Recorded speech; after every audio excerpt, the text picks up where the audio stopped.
amala gaarummaa obsaan kan isiigitu hin jiru.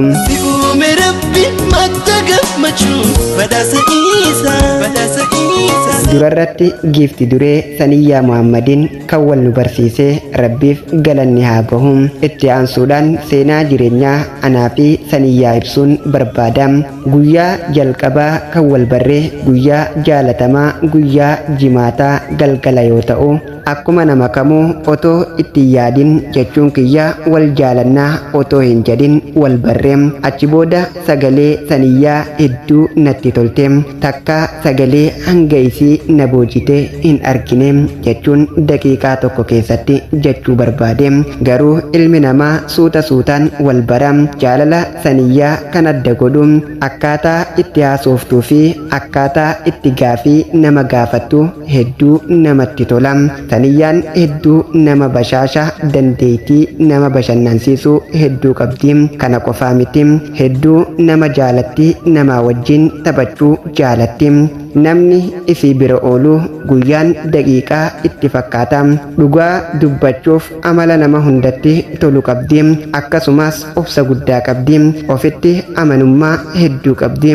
waan shamararraa fokkatu hin hojjettu. jaalala yoo ta'es nama tokko qofaa wajjin jiraatti. kanaafuu saniyyaa jechuun akka kootittis ta'ee nama birattis hedduu jaalatamtuudha.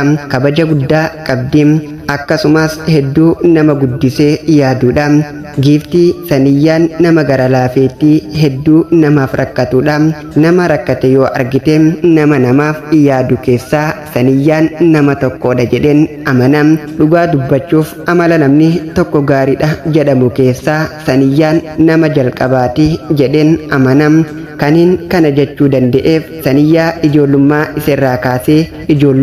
isirraa kaasee waanin wajjin guddadhee fi takka akka carraa dogongora irratti argee hin beeku. wallaahi ani akka kootitti hedduun isii ajaa'ibsiifadha. namni akkanaa hin jiru jedhee waanin amanuuf rabbiin umrii dheertuu isiif haa kennu. shamarran kaaniifillee fakkeenya akka taatu abdii guddaa isirraa qabna. nuuf jiraadhu yookaan naaf jiraadhu siin jechuun barbaada.